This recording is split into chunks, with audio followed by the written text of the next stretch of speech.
Good afternoon and welcome to the latest episode of the Demolition Daily Livestream. I'm your host, Mark Anthony, as it says at the bottom of the screen, but you probably already know that by now. We don't have a guest today for reasons that will soon become clear. You have to forgive me, I've got a lot of notes on this, so if I'm not looking directly in the camera, my apologies. At 11 a.m. today, the offices of Demolition News Tower fell silent to mark International Workers' Memorial Day, or IWMD as it's being known.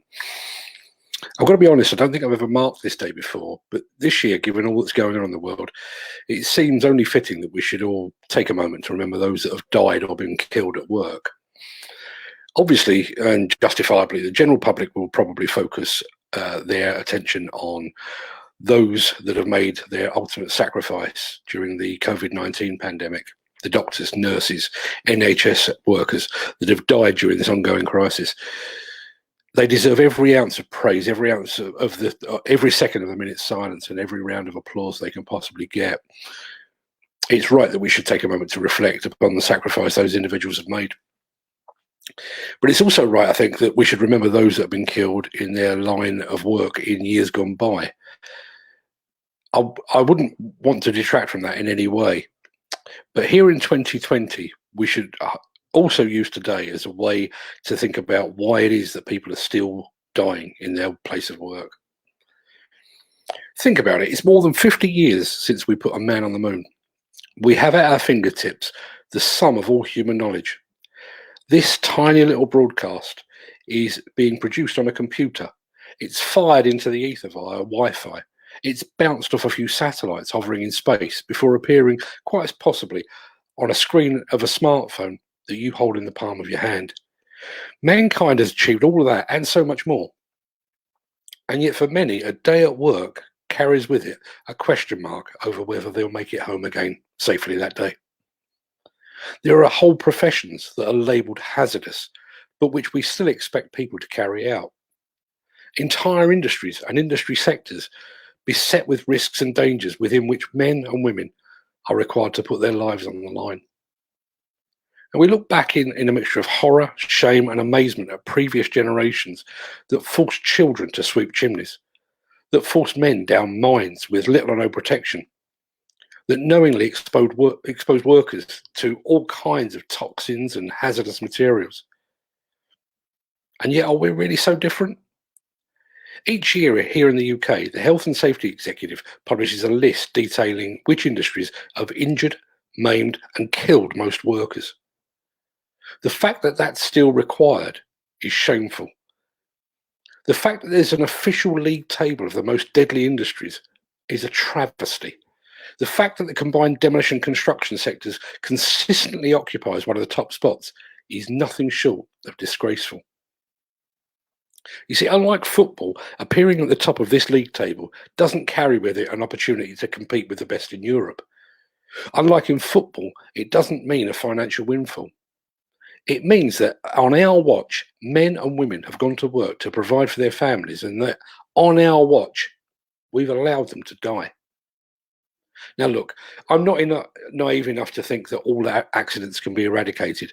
The very fact that there's a word accident is surely proof that these things can and do happen. I consider myself to have been a pretty protective parent, but that didn't prevent 3 of my 4 children breaking their arms before they were 12 years old. And believe it or not, one of them did it in a health and safety class. But we work in an industry in which we know the specific risks well enough to package them into neat little bundles with innocent sounding names like falls from height and slips and trips. We've got decades of experience to draw upon and access to information that would have been beyond the wildest dreams of previous generations. And we work in an industry that is brimming with super smart people that spend their every waking hour devising solutions to other people's problems. Yet, despite all of this, men and women continue to die on demolition and construction sites. In the aftermath of an accident or a fatality, the Health and Safety Executive excuse me, The Health and Safety Executive carries out an investigation, and it seeks a prosecution that appoints blame and hopefully provides some financial restitution for the injured person or to the family of the man or woman killed at work. At the same time, the HSE generally issues a press release or a public statement that highlights the findings of their investigation. All too often, that statement contains reference to the term negligence. And it's worth looking at precisely what the term negligence means from a legal standpoint. Negligence can be proven if a person suffered injury or loss which a reasonable person could have been expected to foresee. Now, from a macro level, we all know that falls from height are a big killer. So what say we devise demolition methods that don't require men to work at height? If you give a million monkeys a million typewriters, sooner or later they're going to produce the combined works of Shakespeare. Likewise, if you have enough men or women working at height, sooner or later someone is going to fall. Similarly, if you make an excavator on which steps are too far apart, they're slippery, or they have to be used backwards or blind or both, sooner or later someone is going to fall. Someone is going to injure themselves. Look, I know this is oversimplifying things, but I'm also mindful of the fact that negligence often means that someone knew the risks but ploughed on regardless. Why did they do that? Well, all too often that answer comes down to cost. Give a decent demolition firm a blank check and sufficient time, and chances are there'd be no accidents at all. They'd be able to plan and prepare. They could devise strategies that took men and women out of harm's way. They'd be able to use the most appropriate equipment. The fact is that a great deal of that so-called negligence can be traced back up the line to a client that was unwilling to pay to have the job done correctly, and so employed a less competent contractor.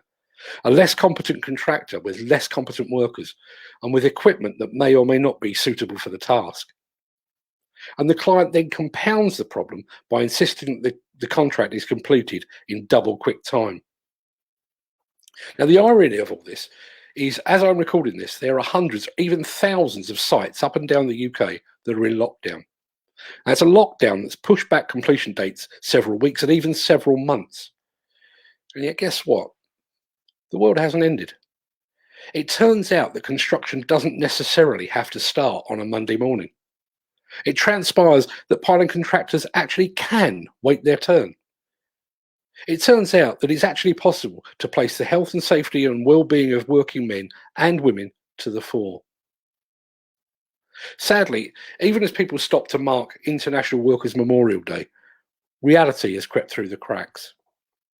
Despite the presence of a deadly virus that's already killed more than 20,000 people here in the UK, and has claimed more American lives in 6 weeks than the Vietnam War killed in 10 years, many demolition and construction sites here in the UK and in the US remain open.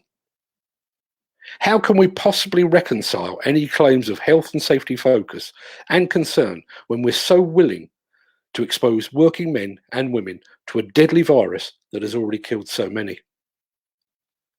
Now, by rights, International Workers' Memorial Day should be the industrial equivalent to Remembrance Sunday, when we largely look back at the sacrifice made in conflicts that, thankfully, many of us are far too young to remember. Sadly, that's not the case.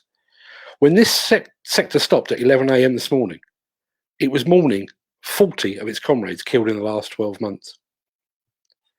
My fear now is that International Workers' Memorial Day in 2021 will be mourning more men and more women that made the ultimate sacrifice, not for a noble cause, but merely to keep the wheels of industry turning. On that note, stay safe, look after yourselves, look after your friends, your family, your colleagues. Remember those that have gone before us, those that have made the ultimate sacrifice. It's never too late. I know everyone stopped at 11 AM, and rightly so, but it's never too late. Make sure you're not among them. If you have any influence over any work that's going on at the moment, advise people, make them safe, make them Makes them think. I'll be back here again tomorrow, as always, at 3 p.m. And don't forget, we've got Neil Edwards of Builders Conference on Thursday at 3 p.m. Until that time, stay safe, and I'll see you again tomorrow. All the best.